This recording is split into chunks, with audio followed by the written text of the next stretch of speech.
What's up, you guys? Thank you for tapping in. It's your girl Chanel, and this is Chanel Again TV. I'm here with a review from, several reviews from Sisters. I don't know if you guys watch it, but it's personally one of my favorite shows. I've been watching it since season 1, so it's not like I'm just jumping into it. I understand everything that's going on. This is season 2, episode 13, or I believe. Yeah, episode 13. What's the name? Let It Be. That is the perfect name for this episode. Let it be. Let it be, let it be, let it be, let it be. That's what Beyonce said. So listen, but it's real, for real. So let's get into it. My girl told me that the boys messing around. My love life is something, and we gon' end up tonight, 'cause I am in love.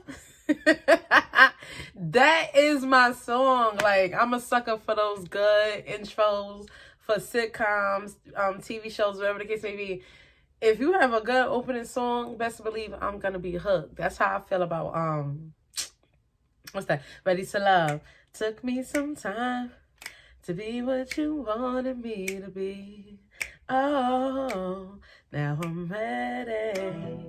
I'm ready to love. That is... And I know that's PG Morton. I know that voice anywhere. But, okay, listen. Can we get into the show? We're coming off of Andy last week. Well... whatever, the previous episode. We're coming off of Andy being choked out by Gary. Well, he didn't necessarily choke her, but what he did do was squeeze her until she couldn't breathe anymore, and she fell and passed out on the floor. I know, really cheesy, really stupid, but listen, Tyler Perry. However, now we're at the bank, and she has to return his money to him that he had gave her while he was in prison, trying to hide it. That's why the feds was on their ass. That's why she lost everything. So I don't think Andy is remembering all these things that happened. Okay, but let's get into it. So, he called himself, I guess, bucking up at Andy at the bank or whatever the case may be. And it was like, oh my God, oh my God. He was like, I love you. I'm going to be with you. And everybody's like, no, the kids get away from her. Making a big scene. You know how friends are, right? Everybody's making a big scene. So, he finally leaves with the preacher. Well, he's about to leave. And then you have, what's his name? Now all of a sudden I know his name. The gay guy. I didn't want to say that. Maurice, sorry. Maurice, right? He's like, oh... why do they make him so hyper, like, sexual? I don't know if that's the right word, but he's always being like horny and always coming on to people. Like, I don't like that. I think it's annoying, and I think it's a very dumbass stereotype to be playing up. You know what I'm saying? Every gay guy doesn't want every straight man walking around, and every guy who's not into gay guys is not homophobic. So let's get that out the way. I'm tired of all that, but either way, Maurice is like, call me if you need anything. Call me if you need anything, Aaron, Gary, Garen. Like, stop. Sit your ass down. Nobody wants you. You ain't get enough of that before. That's why the man bust your head. Even though he had no right doing that. He clearly seeked him out to do that to him. You understand what I'm saying? But stop sometimes. Everybody don't want you.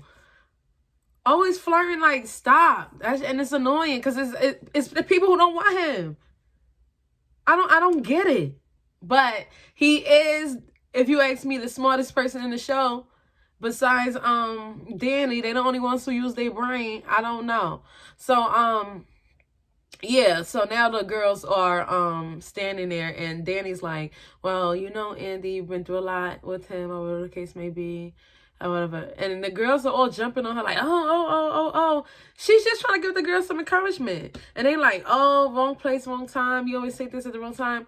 What is so wrong about saying that? If you ask me, that was the appropriate thing to say. But with this girl group, like, they so busy, like, low-key jabbing at each other acting like they're not, like really playing real nice nasty, when we know that Karen and Andy has an alliance. I don't know what they have going on, but they have something, and I think it's really stupid. And Danny been peeped that, you know what I'm saying? Every time they always trying to come at her like she the one who's lower than them, but they going through more shit than her. Like, explain me that.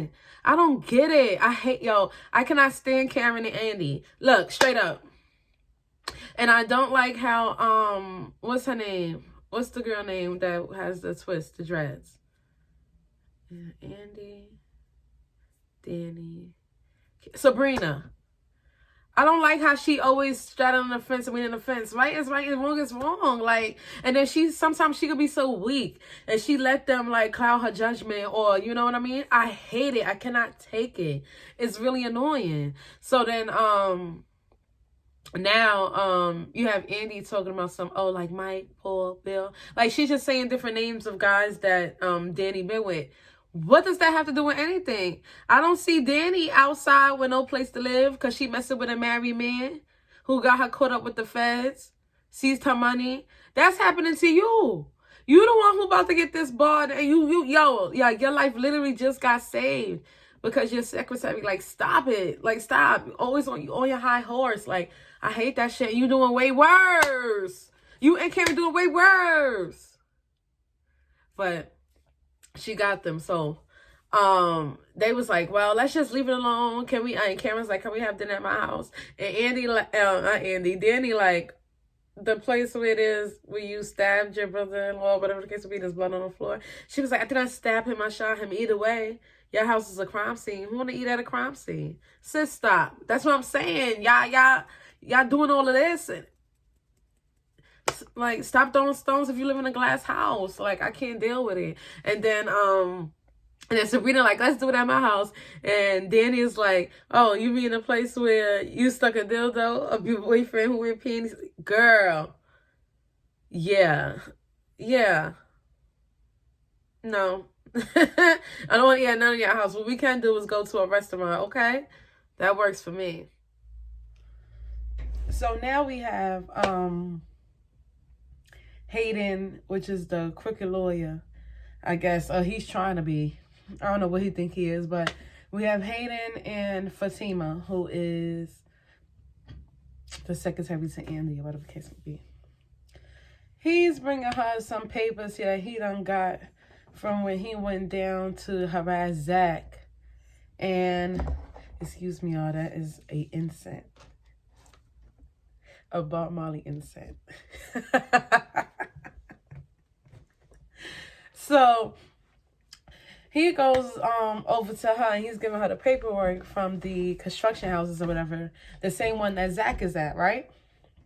So she's seeing it and she's like, so she's feeling eerie, like, oh, you went over there, whatever the case may be. He's like, yeah, I just want to get it for you, or whatever the case may be. Anyway, she knows, she smells the bullshit, so it is what it is. He asks her, like, if he could take her out, or the case may be, or something like that, and if she's seeing somebody, and she's like, I'm always seeing somebody. And he says, well, that's the problem. Well, that's your problem, not that's the problem, that's your problem, right? She said, well, what's wrong with that, sis? Use a hoe, oh, use a hoe, oh, use a hoe. I said that he said that you's a hoe. Oh, sis, you know what it is. Stop playing stupid. I ain't gonna people try to play stupid. You ain't ever been shy before. You free. It ain't no, don't let him make you feel shame or be stupid about it. You know what you're doing. You know what it is. So now I guess she makes him leave, whatever the case may be. I don't really care about that. That was a whole scene of back and forth. I really don't care about that. Nothing happened there. Now she calls Zach right behind it, right? And she's like, did Hayden come see you over the kiss with you? And he's like, oh, I don't got time for the drama. I don't got time for the drama. Like, little boy baby. Like, you know what I'm saying? Like, he doesn't want to put his big man feet, stand up and talk. That's really what his issue has been since the beginning, right? So she's still going back and forth. Just tell me, no, tell me, no, tell me, no. And then finally he goes, Fatima! I would have like, first of all, I don't know who the you talking to. Back it up, player. But either way, you know, she got her sights set on him, or whatever the case may be. And she's like basically begging him to come sleep at her house. And he's like, no, because he doesn't have anywhere to stay. So she's like, well, come sleep at my house. No, no. No. And then he tells her, like, no, because you're going to be all over me. I ain't going to get no sleep or whatever it is to be. She's like, no, I'm going to let you sleep. You know, that's a lie. Like, sis. I know the man is fine, but if you got so many options, why are you begging him for the pee? Come on, like, that's mad annoying. Like, I can't. I see right through her. I don't like Fatima. I don't like her. I see right through her. She one of those girls, not even girls. She represents them thotties that will really steal your man. Like, I don't like her. It is what it is. Yes, it is some hateration and holleration in this dancery. Yes, it is. I'm not ashamed of that. I'm a proud hater. I'm never ashamed of that. Like, so let's just you know, get there. Okay, so now we have Andy coming into the office for the day, or whatever the case it be. She greets Fatima. She goes to her desk. This is not really a scene I really care about, but I don't, you know, I'd rather include everything so y'all know what's going on. The guy, what's his name? Damn, I done forgot his name. Forget it. No. Okay. Well, the guy that that Andy was trying to date, the porter that works at her office building, or the kids would be. His mom walks up to her and she's like, watch out because he's around here somewhere. And she was like, okay, what's wrong with that? She said, I stitched him up. What you mean what's wrong with that? You got my son out here fighting for you? Like, come on. You playing with him like he a toy. You don't even know if you want, like, come on. Chill out with all that. And moms is real for that. That's a real mother. You know what I'm saying? But you know how mothers are about their sons, okay? So mama being came for him and she let her know. Like, don't be, come on. You know what I'm saying? I had to stitch him up. I had to wrap his wounds, like, after he was fighting for you, and what was you doing? Okay. Now, you have Zach going down and he sees Danny at work, or whatever the case may be, and she's asking him, she's like, well, what's going on? Like, she's trying to be in his business, get the scoop, you know, because Karen and Zach broke up finally. Well, that's what it looks like, you know, so nobody know if they're gonna get back together and do their natural tango, or if it's for real this time, right? So she's asking him little questions, trying to get inside his business, or whatever the case may be. And Zach, his phone is ringing, right? Now, at this same very moment, Karen is back at her business at the hair salon, and her nosy ass secretary looked at her mail, was like, girl. So she got a letter from her bank, or whatever case it being, saying that there was some type of fraud. And there's a bunch of charges on there, I think up to like $5,000, $3,000 to $5,000, I'm not sure, right? And supposedly Zach made these charges. Now, all of us, off the rip, that doesn't sound right. You know what I'm saying? But Karen is on her I Hate Zach tour. So you know what she's doing, okay? We know exactly what she's doing. I mean, what else is she supposed to believe? Because I guess it's there. But she knows Zach, so she knows she should try to get to the bottom of it before she... But either way, she goes crazy. She starts calling his phone. At that same moment now, Danny is like, who's calling your phone? Who's calling your phone? Is that one of your little tricks, your new tricks, or whatever the case may be? And he's like, no. And he's saying that it's Karen. And she's like, well, answer the phone. He's like, no, right? So he blocked the call, whatever the case may be. And he was like, matter of fact, I got something better for you. And then he blocked her number, right? So boom. Now, Danny's like, for real? Like, for real? He was like, you just trying to ask me my business so you could go back and tell your friends. No, I'm not doing anything illegal. I'm just trying to get myself together. You know what I'm saying? I don't want to go to jail again. I ain't going back. You know what I'm saying? Something like what Casanova said, but we know how that went. We know how that went. Free to 8. So, that done threw me off course. That's why you shouldn't be trying to throw no jabs and do jokes in places. But yeah, so she's like, yeah, so what if I am trying to tell my friends your business or whatever the case may be, what's going on? So he's just telling her, no, I'm trying to get myself together. And she's like, well, this new girl must got your nose all up her tail. And he's like, no, this is for me. I always think about this woman. It's for me. I'm tired of the drama. I'm tired of the bullshit. Me and Karen both brought the bullshit. So finally, he's speaking like a man should speak. You understand what I'm saying? And she's like, well, what does this new girl got? And he's like, well, she doesn't berate me. And she doesn't talk down to me. She uplifts me. Unlike y'all. She also ain't have to go through the bullshit that you put Karen through. The pregnancy scares, the cheating, the not wanting to care for yourself and eat off of her. Like, come on, that shit is annoying. When he has a job, Zach works at the airport. He has money. He could get his own place. He could be a man. He just doesn't want to. You know what I'm saying? He want to keep holding on to the fact that he went to jail. It doesn't matter. You have a job. Make through what you have. Provide your own basic life necessities. Like, come on, you're a man. And then you expect her to not be short-pacing with you, but she feel like she's doing everything on her own. And then you want to act like she a bitch when the money you actually was giving her to put towards the rent, she kept. She didn't even check. She didn't even cash them checks. And she gave it back to you when y'all broke up. That's real. That's some real shit if you ask me. But you can't see the forest from the trees. Like, come on. You want to be all up, Tammy ass. Not Tammy. Trina. What is this girl name? Either way, you want to be all up her ass because she's, you know, telling you all these sweet nothings. Not even that. Yes, she is. She is supporting him. You know what I'm saying? She is encouraging him. But she doesn't know who he is. You know what I'm saying? Not even that she don't know who he is, because I do feel like he's changing. She don't know who he was just 2 weeks ago.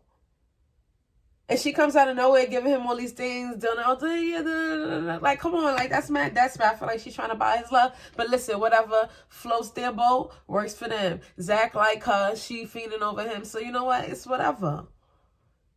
You know? So now we got the new guy and Maurice. The new guy is asking Maurice for some direction or whatever the case may be to help him on his work and his paperwork, whatever the case may be. Maurice is being like a total jackass. But I don't know. He has this thing with the guy. I don't know if he likes him or whatever the case may be. Most likely he do.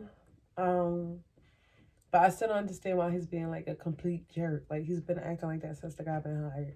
First he was trying to say he's trying to take his job. No, he's not. Like, you are not the last and first person to be hired there. It's so annoying. But yeah, like, I don't get it. So now you have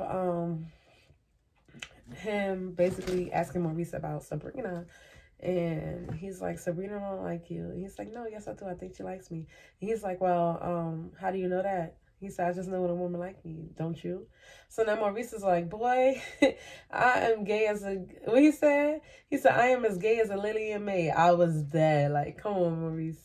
He always got good one-liners. So yeah, that was funny, whatever the case may be. And the new guy, he's like, oh, I didn't know that. And he was like, you sure? Like, you never like girls, you never play football, nothing. And Maurice is like getting agitated, but it's like he's asking you. He's then just assume anything. I don't know if he's just trying to get to know you, have conversation with you. Like, educate him. That's what y'all say, right? Educate people. Like, he's trying to talk to you. Like, it's not like he, you know? So he's comparing him to Alonzo, who whooped his ass. Like, stop. That shit is so annoying. Like, stop. You just gonna keep victimizing yourself when you're not even a victim. Well, you was then, but right now you're not. So stop. It's annoying. So then, basically, he just keep being rude. So the new guy walks away or whatever. The new guy walking away. And, he's just trying to cop block on Sabrina. Like, real weird. Like, it's annoying. So now the guy goes into Sabrina's office and he's asking Sabrina for the direction the case may be. She's like, I showed you this many times. Like, I don't understand. Like, what do you need help with? You do everything else that's way more complicated. And he's like, well, I just need to know. Okay, whatever the case would be, he knows. So she's showing him. At the same time, she's showing him her gay boyfriend walks in. What's his name? What's his name? I can't remember nobody's name. This is so annoying. Sabrina gay boyfriend. What is his name? Calvin, right? And I'm saying that because he likes to wear women's drawers and want her to use his toys on him. Yes. So he comes in, he's giving Maurice his key for the house, whatever the case may be, and he sees the guy hovering over Sabrina, whatever the case may be. You can clearly see in conversation, it's nothing romantic, but Calvin is like jealous, I guess he's jealous. Like he wasn't on a date with a woman, but I digress, whatever. He's jealous, so then he walks out. He said, I'll see how she do. He walks out. Now you got crazy ass Karen going down to going down to Danny and Zach's job, ready to fight, ready to turn up and shit, because she really thinks that Zach stole $6,000 from her, charged it on her card. So now, what's her name? Now Danny, like, come on, yo, like, whatever case would be. So she was like, I'm gonna take him to me right now. Take me to him right now. So she gives her badge. She take him to her, however the case may be. They go on the plane where he's cleaning the plane. And she's like, give me my fucking money back, or I'm gonna call the cops on you. He's like, you serious? Like, come on. Like, I would not do that. Like, she's not even trying to get the facts. She's just assuming. Like, you get what I'm saying? Yes, it said that on the statement, but at the same time, you need to, you know what I'm saying, check into that. Especially if he's saying he ain't do it. So he's telling her that, however the case may be, she's going off and off and off. And then she's like, you know what? You ain't nothing. I hate the day I met you. Like, she's just like, she's being so vile. It's disgusting, right? So he's like, you can clearly see she beating the man down because he looked like he's about to cry. You understand? So she then tells him, well, you know what, since we're over, the shit you left at my house is on the porch. And he's like, what shit? She like, the shit you left before we was over. So then he's like, what? Are you talking about my grandfather's stuff? And she like, oh, whatever shit it is. That's evil. That's evil. That's dark. That's dark. So he went to walk away. He's like, keep it, whatever the case may be. And she slaps him so hard. And then he just keep walking, and he turns around and he's like, you too, because you brought her here. Like, this is my job, you know? And Andy feels bad. She do, because she keeps talking to Karen and, you know, and asking her, like, are you sure this is what he did? And Zach, he leaves the plane. So now we have this scene I really do not care about. It's with Fatima and Andy. Back at the office, whatever the case may be, Andy stops Fatima and asks her for her honest opinion on her situation and what does she think about it. Fatima tells her it's a hot ass mess. Andy's trying to tell her, but when you love a man, but also she's trying to combat her, saying, well, I don't want to be like you. You're afraid to love this and whatever. I don't want to be like you, dangerously in love, to the point fatally in love. I don't know what be on Andy's brain. She's different. She's different. She's really different. But I'm going to skip past that because, like I said, I don't care. Right? So, next after that, we have Danny is calling Sabrina to tell her about what happened with Zach and Karen, right? So Sabrina's like, oh my God, like, are you sure? Like, you don't think he did it? So everybody's on the same accord, like, no, they don't believe he did it. And she was like, well, I tried to tell Karen that, but Karen wasn't listening. While she's on the phone, two rednecks walk up to her, right? And she's like, girl, I'm going to have to call you back, right? And they telling her, they like, stay away from my brother, you nigga bitch. Like, and things like that, right? So she's like, what? Excuse me? And they like, yeah, we came for you. We came for you. We would kill you. You keep talking to our brother. And of course, now we all know that their brother is the cowboy, right? That she's dating, Preston. I think he's hot. He is so cute. He would definitely be my choice. So I really hope Danny get herself together and do not mess this up, for real. But now you can't say that because now you have her racist brothers coming to her. So who knows what will happen, right? So yeah, like they going back and forth, they're arguing, and she's telling them like, you better leave me alone. Whatever the case may be, and they're like, no, we don't want your nigga blood mixed up in our blood. We don't want you taking our brother's money. Like it went deep. They went all the way there. Right? So, but what has me confused about the whole thing is that How y'all doing this at the airport and nobody hears what's going on? You don't see nobody stopping and looking, nothing. It's like she's just there completely by herself, which is bizarre. Like, Tyler Perry, you got to do better with that. Like, make it believable. And then the scene was stretched out for so long and them calling her slurs. Like, come on, like, it's too much, you understand? So, that's it. That's it for Sisters. Season 2, episode 13. Let it be. I'll be back for the next episode. And until then, deuces.